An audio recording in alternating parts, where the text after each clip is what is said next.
Morning sunlight streamed through the windows of the Bennett family home, casting soft golden streaks across the kitchen floor. Claire stood in front of the toaster, one hand holding her graduation gown draped over her shoulder, the other hovering near the dial. Her hair was still damp, feet bare, and the simple dress beneath her gown made her seem even more out of place in the spotless kitchen. Everything about her screamed effort without recognition, trying to appear put together, trying not to make trouble, trying to be enough. But deep down she knew no one in the house really cared, not like they did when Ethan graduated. Her mother Linda sat at the breakfast table, eyes glued to her phone. Beside her was a mug of black coffee and a still-folded graduation sash, not Claire's. "You're late," Linda said, without looking up. "We have to be at school by 8:30. I don't want to end up in the back row." Claire glanced at the microwave clock. "It's only 7:45. You still need to dry your hair. You want to show up in photos looking like you just rolled out of bed." Claire didn't answer. She pulled out a chair and sat down, flipping a piece of toast with her fingers. On the table were fried eggs, orange juice, and an unopened box of store-brand croissants. Nothing special. Certainly not the catered spread Ethan got when he graduated 2 years ago. Her father Greg walked in with a cup of coffee and a soft smile.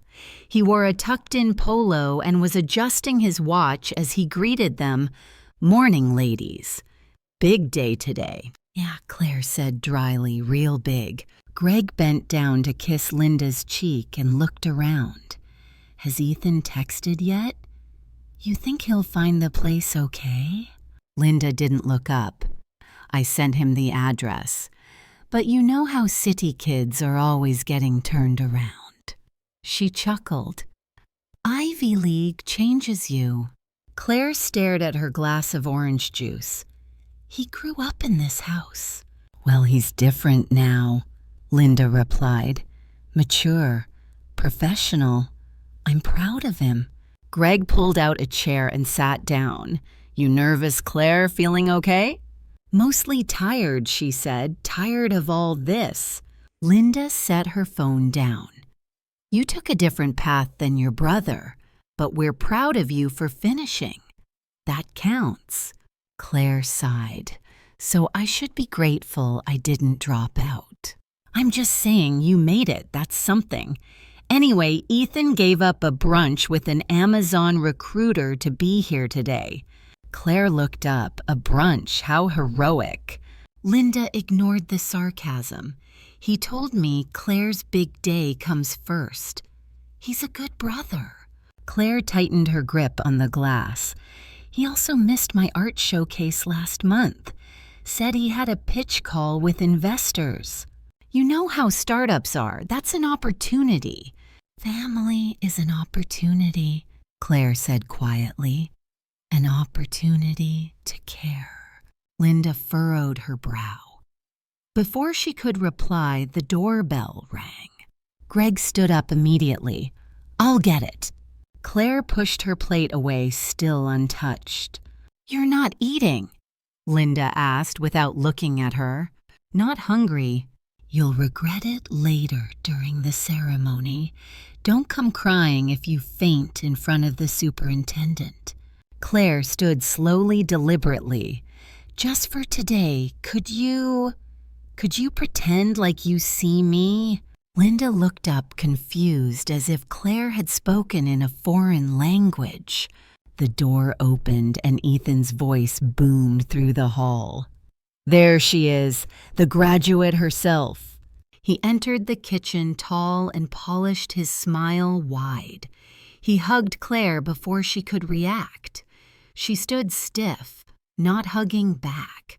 "Can't believe you're all grown up," Ethan said, letting her go. "You look great." Claire forced a tight smile. Yeah, thanks. Greg returned with a second coffee cup. Here you go, oat milk, just like your mom said. Ethan grinned as he took it. Perfect. Thanks, Dad. Claire watched the exchange like a scene in a movie she'd seen far too many times, familiar to the point of alienation. Soon after the family piled into the SUV, Linda handed Ethan a protein bar and a napkin. He took the front seat. Claire sat in the back, her gown slightly wrinkled, a hand-drawn poster resting across her lap, something no one had asked about. As the car pulled away from the driveway, Claire looked out the window at their house, quiet, neat, perfectly symmetrical. She said nothing, but in her mind, the same question kept circling back. What would it take for them to actually remember that today was supposed to be hers? The school auditorium buzzed with chatter and clinking heels on tile. Folding chairs filled every corner of the gym-turned ceremony hall decorated with blue and gold streamers and a makeshift banner that read, Class of 2025, the future is yours. Claire sat in the second row among her classmates, her cap slipping slightly with every movement. Her fingers fidgeted with the hem of her gown while she stared at the principal reciting a speech she wouldn't remember. From the bleachers above, the Bennett family watched, or at least pretended to. Ethan scrolled through emails between claps, and Linda clutched her phone camera like it was a weapon, filming every second she could, though somehow mostly when Claire wasn't on stage. When Claire's name was finally called, her footsteps echoed a little louder than the rest.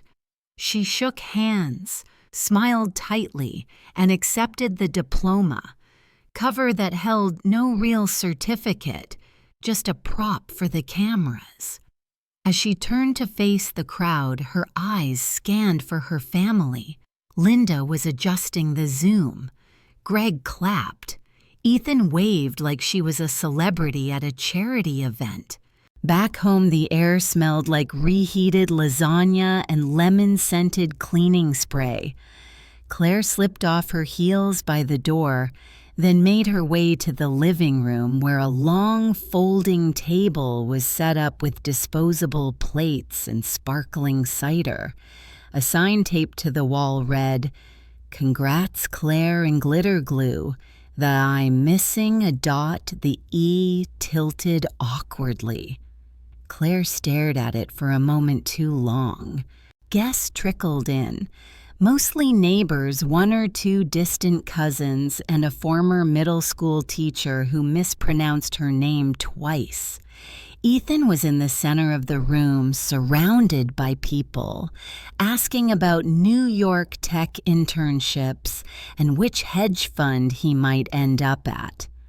Claire stood by the kitchen island, sipping juice from a plastic cup, ignored like furniture. Then she saw it. Above the fireplace where the family always hung milestone portraits was Ethan's graduation photo, blown up in glossy canvas, resplendent in its Ivy League glory. Beside it was a tiny 4x6 frame of Claire's senior yearbook headshot wedged between two candle holders. Something inside her snapped. She turned to Linda, who was praising Ethan's latest LinkedIn post to someone from church. Why is his picture still the centerpiece? Claire asked, loud enough to silence the background hum. Linda blinked.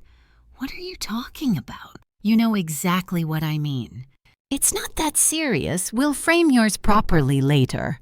I just haven't had time. You've had 2 years. Don't do this right now. Why not? Claire's voice cracked, but she didn't lower it. Why is it that no matter what I do, I'm never enough for you? I graduate and you treat it like a technicality. He skips a brunch and suddenly he's a martyr. Claire, Linda hissed, glancing nervously at the guests. This isn't the time or place. It's never the time, Claire said, shaking. Every achievement I've ever had came with an asterisk. Every compliment had a comparison. Even today you make it about him. Ethan stepped forward, hands raised. Claire, come on, that's not fair. No, she cut him off. You don't get to play mediator. You don't get to stand there and act shocked. You've been the golden boy since birth, and you let it happen. You let them ignore me. Greg finally spoke, his voice quiet but clear. She's not wrong. Linda turned to him. Excuse me. She's not wrong, Greg repeated.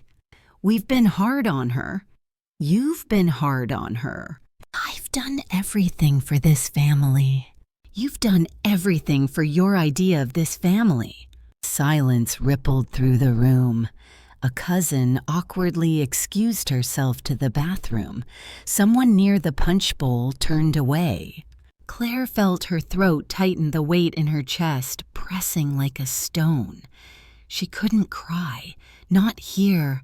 Not now. Not in front of everyone who never saw her until she raised her voice. She walked toward the hallway, grabbing her shoes with one hand, the hem of her gown dragging slightly behind her. At the front door, she paused. No one called after her. She left anyway. Claire sat on the swings behind the elementary school, 3 blocks from home, her graduation gown folded over her knees like a napkin. The sky had dimmed to that soft, muted blue of early evening, where the clouds looked painted and everything felt too still. She rocked back and forth slowly, not high, not fast, just enough to hear the creak of the chains. Her phone buzzed 3 times. Messages from Greg. One from her cousin saying she left a plate of food in the fridge. Nothing from Linda. Nothing from Ethan. Claire tilted her head back, staring at the upside-down branches above her. She didn't know if she felt sad, relieved, empty, maybe all 3. Her fingers curled around the swing's cold metal chain like it could keep her tethered to something real. She didn't hear footsteps at first, but then a familiar shuffle in the gravel. Ethan sat down on the swing beside her, a good 2 feet away. I figured this might be where you'd go, he said. Claire didn't respond. Ethan swayed slightly, hands in the pockets of his slacks. I deserved that, he said after a pause. All of it. Claire let the silence sit between them. I wasn't trying to compete with you, he continued. I just got used to being who they needed me to be. And who did I get to be? Claire's voice was hoarse. He looked down. I don't know. I think we forgot to ask. They sat in the quiet for a while. The sound of a sprinkler sputtering somewhere. A bird call. Then Claire spoke again. She put your picture over the fireplace. I noticed. She framed it the week you graduated. I know. Claire's voice broke a little. She told me mine was pending, like it had to pass inspection first. Ethan turned to her, serious now. You're brilliant, Claire, just in ways that scare her. You don't fit in the neat boxes, and Mom likes boxes. She made me feel invisible in my own house. I think she made you invisible to herself. Claire sniffed, wiping her nose with the sleeve of her hoodie. Why didn't you say anything? I didn't want to break the spell. Being the good son gets you a lot. Scholarships, approval, space to fail without being called a failure. "I'm sorry."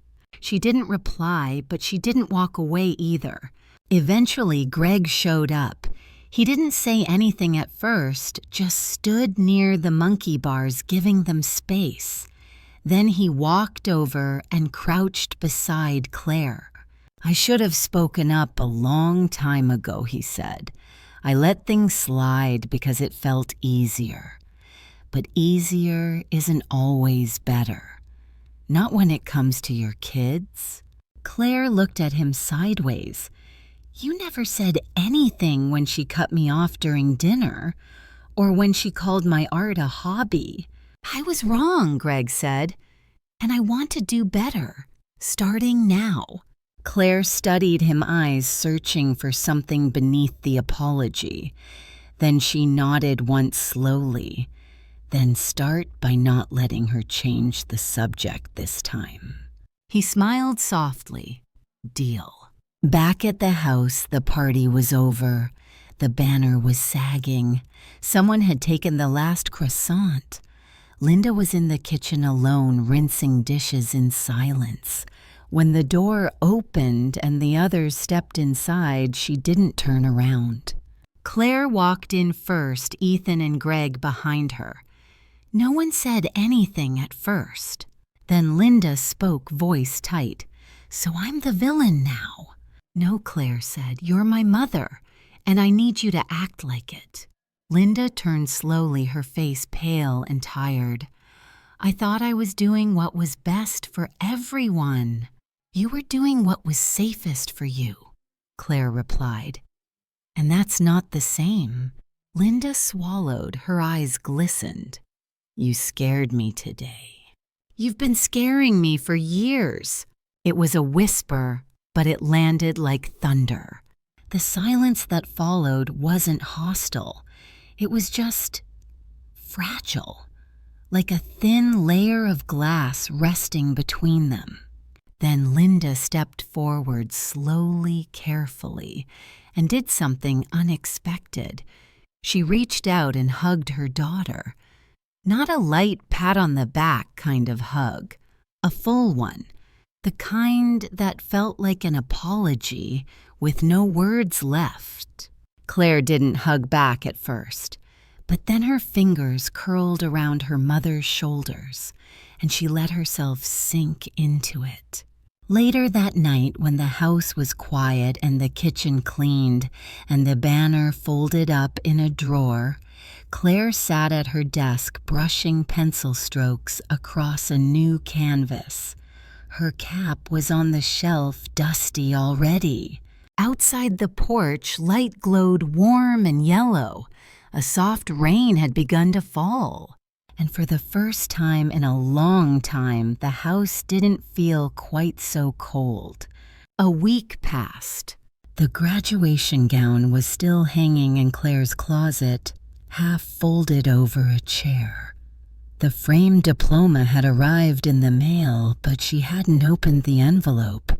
Instead, she spent her mornings at the town library, sketching people from the window and reading books she didn't check out.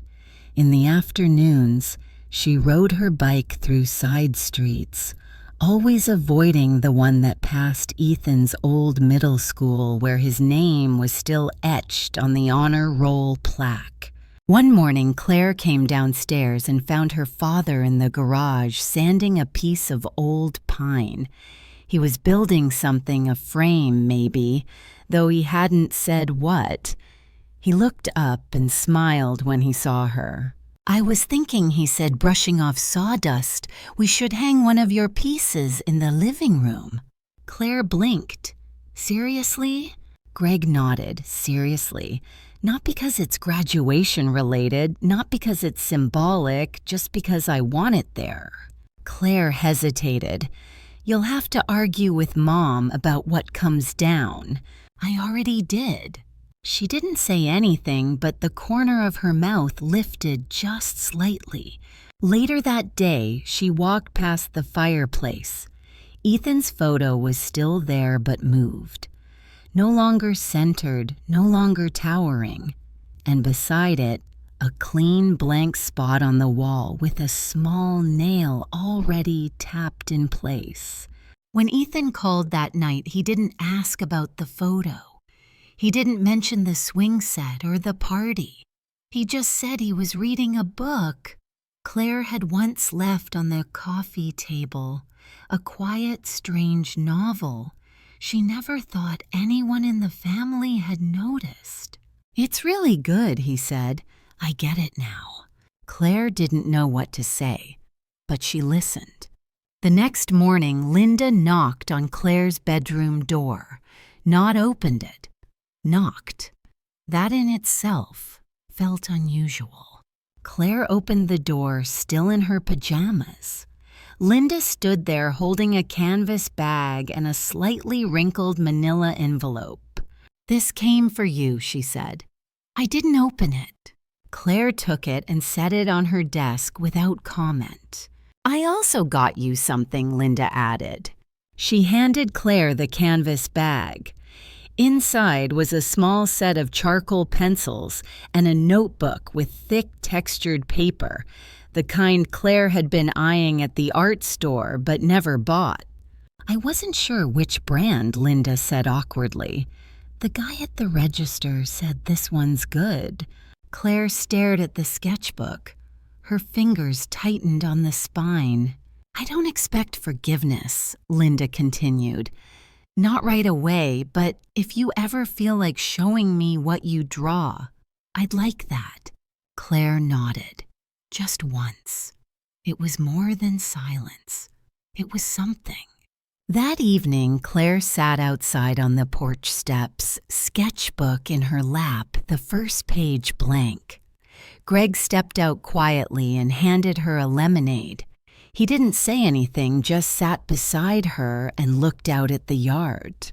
She picked up a pencil and began to draw not a portrait or a protest or a metaphor, just the porch steps, the way the light hit the railing, the way the chipped paint curled slightly like tired petals. Inside the house, Linda was cooking something that smelled vaguely of rosemary. Music played softly from the kitchen radio, not Ethan's playlist this time. A jazz station, mellow and warm.